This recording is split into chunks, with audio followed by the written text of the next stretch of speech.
Last time we watched Phineas Bogg accidentally kidnap Jeffrey Jones, an 11-year-old boy who just lost his parents to a car accident.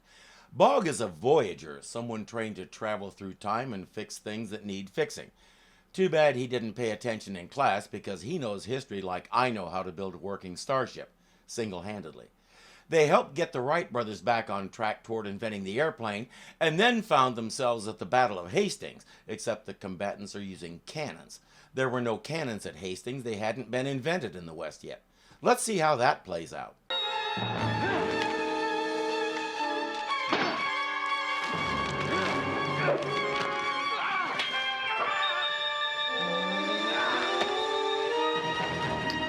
I don't remember any gladiators at the Battle of Hastings either.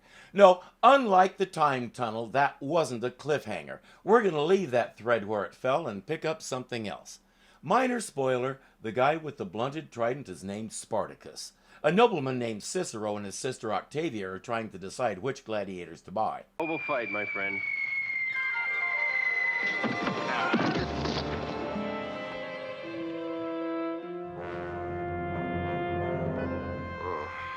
I gotta be doing something wrong. Bog. I know, it's gonna be another one of those days. Cicero is duly impressed. Wonderful, Batiatus. Simply marvelous. Yes, it is indeed. I'm glad Your Excellency is pleased. Pleased. I'm amazed. It's the first time I've ever seen men fly through the air like that. It's the first time for me, too. But he's not above letting Cicero give him credit for it, even though he has no idea what happened. He's a disciple of that wonderful philosophy that we cite so often here at Irving Zoo. Just go with it. They came out of nowhere. How did you pull off such a feat? He may not know where they come from, but I think she knows where she wants Bogg to go next. Well, surely, Your Greatness, I would not pretend to be more clever than you. I'm sure you see right through my little trick. A large catapult? Oh, Cicero. If only more members of the Senate shared your brilliance. And your inventiveness.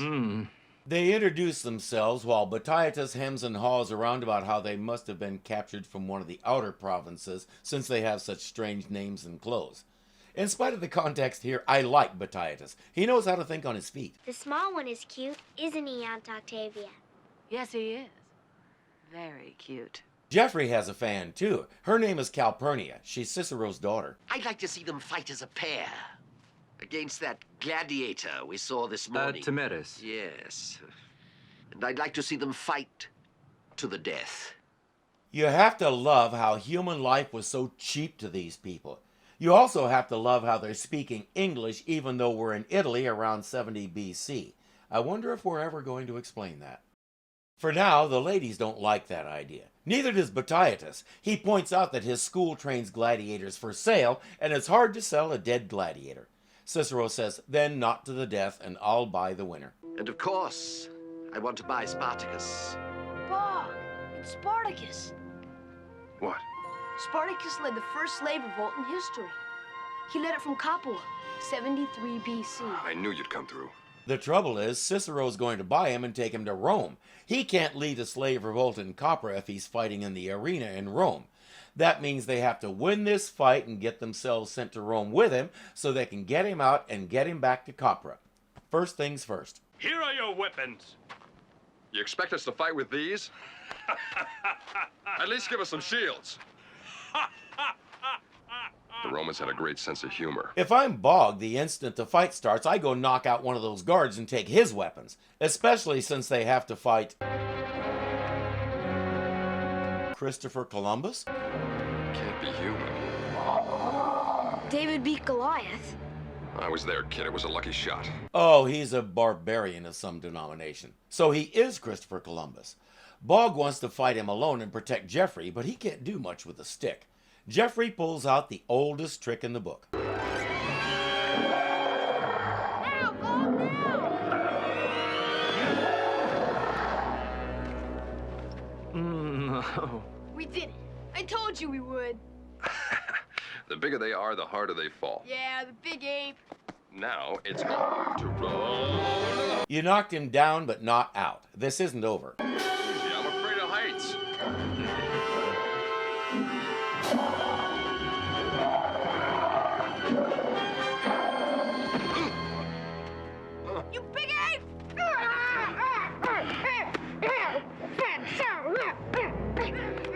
I think you can down. Now it's over. You lost. But all is not lost. Please, Father, will you buy the boy?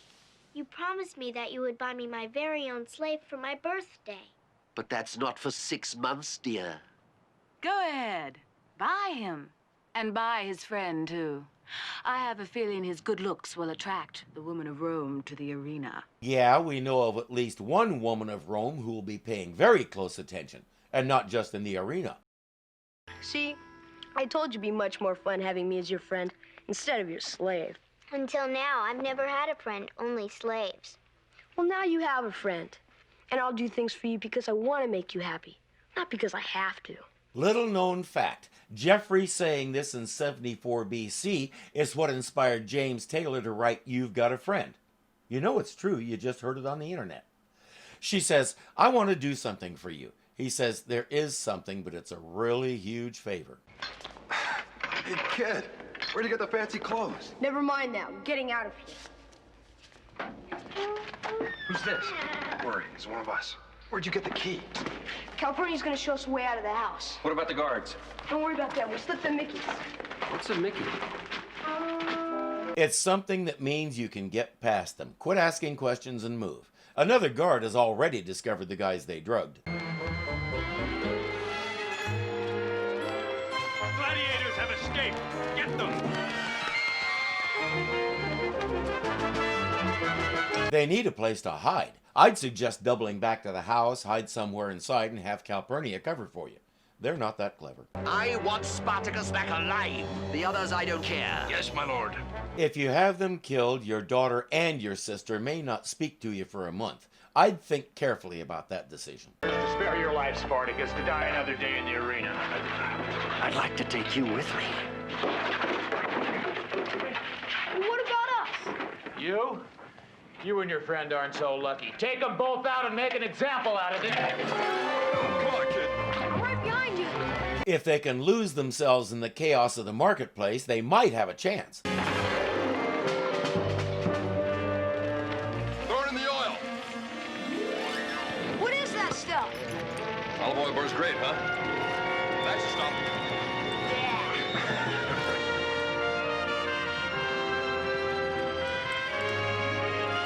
There they are.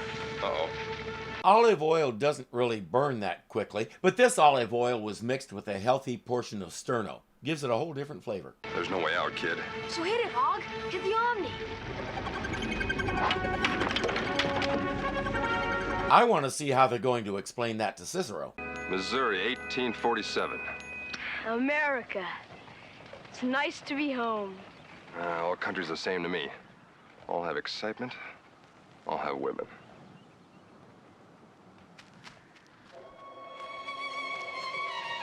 All have problems. Speaking of women, there's one now, and she's in trouble. A pair of dogs are chasing her.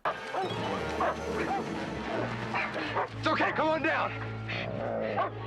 Really, we have dogs. Don't worry, they won't hurt you. Harriet, you come down here right now. Andrew, Junior, get her down from there. The dogs were less of a threat than these guys. She's a runaway slave. This here is my slave. I own her. I want her in a poker game.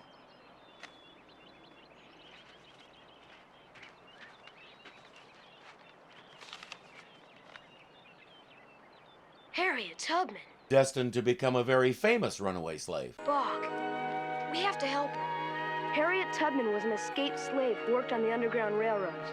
She helped to free hundreds of other slaves. All right, but we have to do it fast. Gotta get back to Spartacus. Can't you use the Omni to put you at any time you want? So you could just reappear in Rome 3 seconds after you disappeared. Okay, let's find out where they're keeping her and break her out. Nah, forget it. I got a better idea. His better idea is to win her in a poker game, just like Colonel Sanders on Weight Watchers said he did. Geoffrey says, this is the dumbest idea you've had yet. I'm going on that boat, and I'm gonna win Harriet's freedom back. If you don't like it, you're on your own. Bog!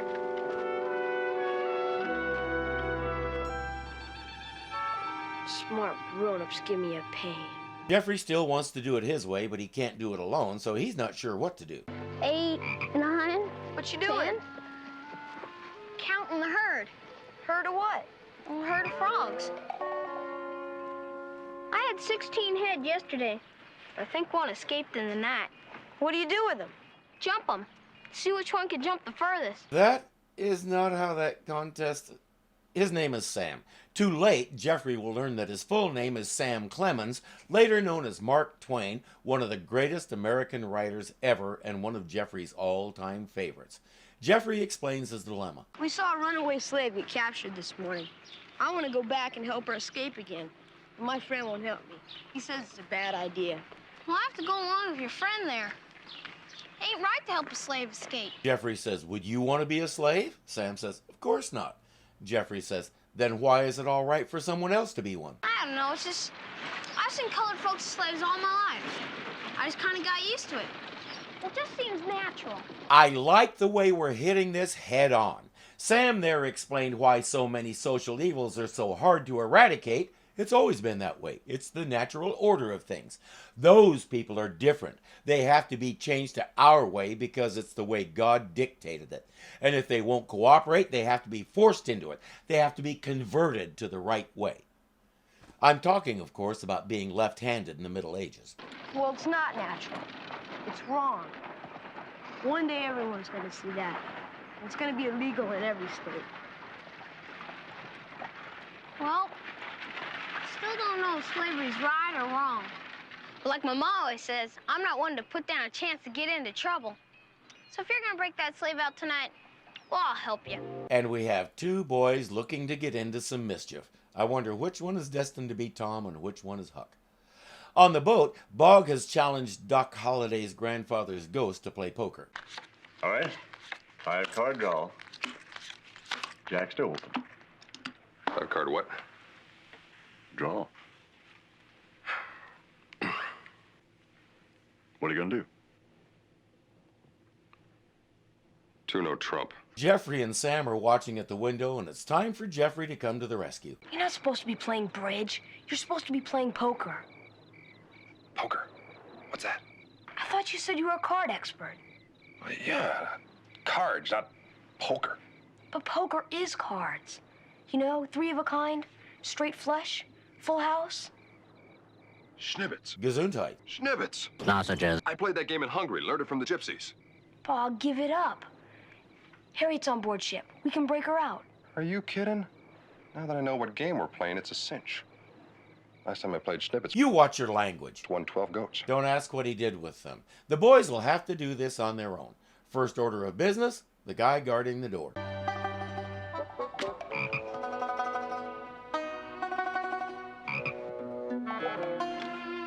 What a jumper. Here, Froggy. Give me a Froggy. Here, Froggy. He didn't catch the froggy. They release Harriet and head off the boat. Hey, you hold it right there. Hold it. Stop. Hey, We gotta jump, Harriet. I'd jump in the fire if I had to. you boys best bring it back here. There's a convenient raft nearby, and they start poling. Bog isn't doing much better. He's cleaned out.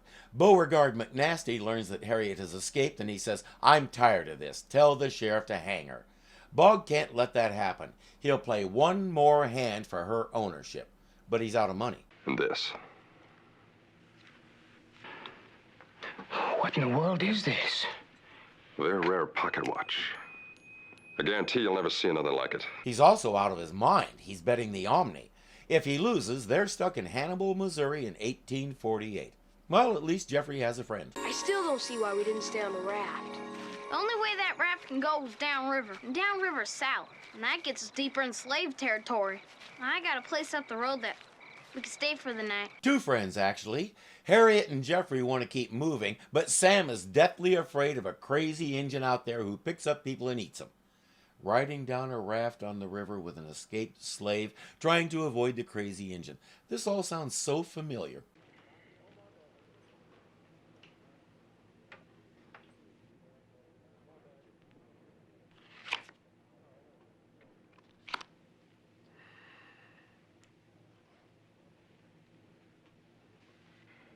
I should have known.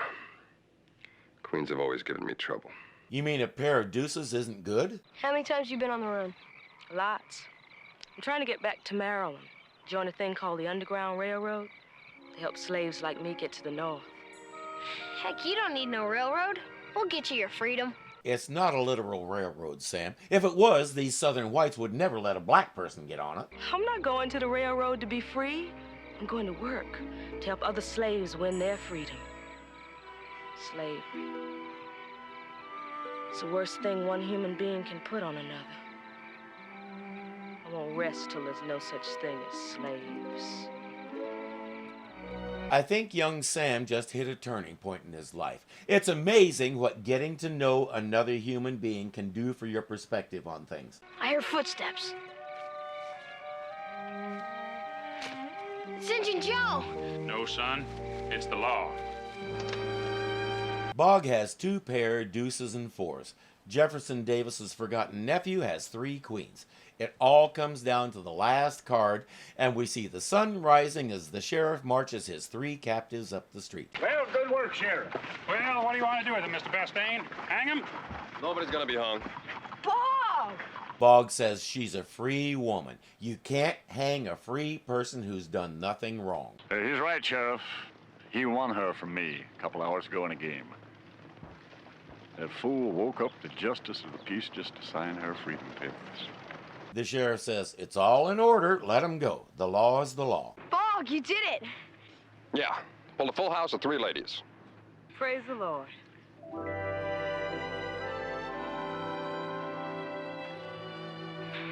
Bog, I'm really sorry I doubted you. Hey, he's the #1 Schnibbets player on the Mississippi. And one other thing. Jeffrey, you are as stubborn as a mule. You have to go out there and do it your own way, no matter what anybody says or how it might turn out, just because you thought it was right. I like that. You act like a real Voyager. It's time for Sam to go home. Jeffrey suddenly realizes who he is. Bog is clueless as usual. Who's Huckleberry Hound? Huck and Tom Sawyer, they take this runaway slave down the river on a raft. Hey, wait a minute. Green light. Time to get back to Rome. Spartacus needs us. But Bog, that's just what we did. Say goodbye to Hannibal. Goodbye. Jeffrey managed to inspire both books. Not a bad day's voyaging. Back to Spartacus.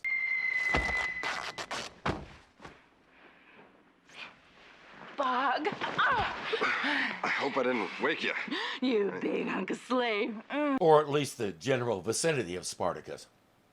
Before Bog can perform his slave duty, Cicero comes in. So the runaway has returned to entertain my sister. And in another strange costume. I can explain, really. Take him!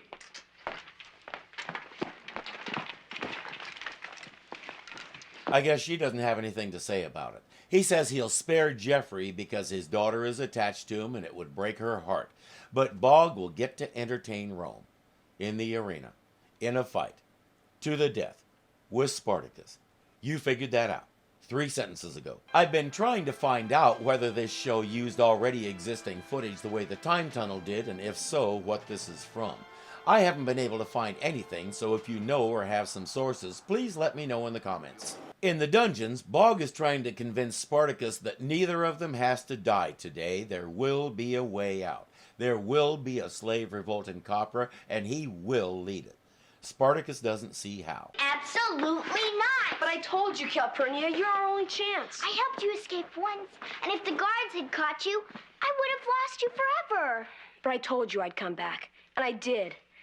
Besides, we're talking about the lives of 2 people. We can't let them die in the arena. While Bog and Spartacus battle each other without any progress, Jeffrey and Calpurnia put their plan into motion. Good day. Good day. My slave would like to stand in my father's chariot. Sorry, no one's allowed on the senator's chariot. But my father said I can, and I... Hey, get away from there! Here's looking at you, kid.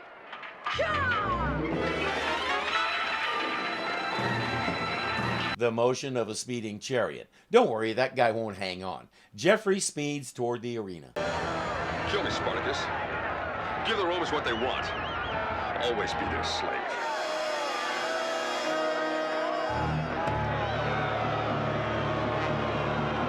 It's bad form to kill an unarmed opponent, so there's not much Spartacus can do but make his own statement.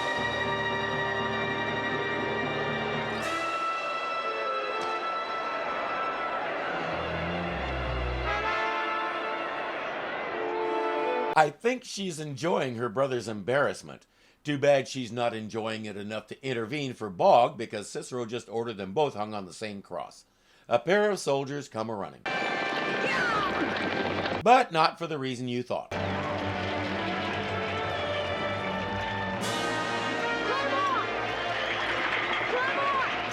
It's about time, kid. What took you so long? Are you kidding? Do you know how hard these things are to drive? They head out of town, hand the reins over to Spartacus, and send him on his way. How's it turn out, kid? Is the slave revolt a success? Not exactly. Spartacus and his followers fought bravely. But the Roman army was just too strong for them, and they were defeated. I guess we went to a lot of trouble for nothing. Nothing? Spartacus didn't die for nothing, Bog. He inspired slaves everywhere to try to be free. Slaves like Harriet Tubman. They decide Spartacus would like that. Bog says, okay, back to Hannibal. He wants to play more schnibbit. Sausages. Look, I'll win us enough to take a first-class vacation anywhere you want. It's a cinch, kid. Yeah, it's a cinch. I'm not gonna let you do it. Hi! Jeffrey, come back here! Smart kids give me a pain. I wonder if our viewers got the message. More important, I wonder if Calpurnia got the message. As usual, she's the generation that can bring about some real change once us old fuddy-duddies die off. We can hope Jeffrey planted some seeds. You know, neither Cicero nor Mr. Bastain got any message at all. And Octavia did get one message. Sometimes a super hot guy just drops through the roof. Don't ask too many questions.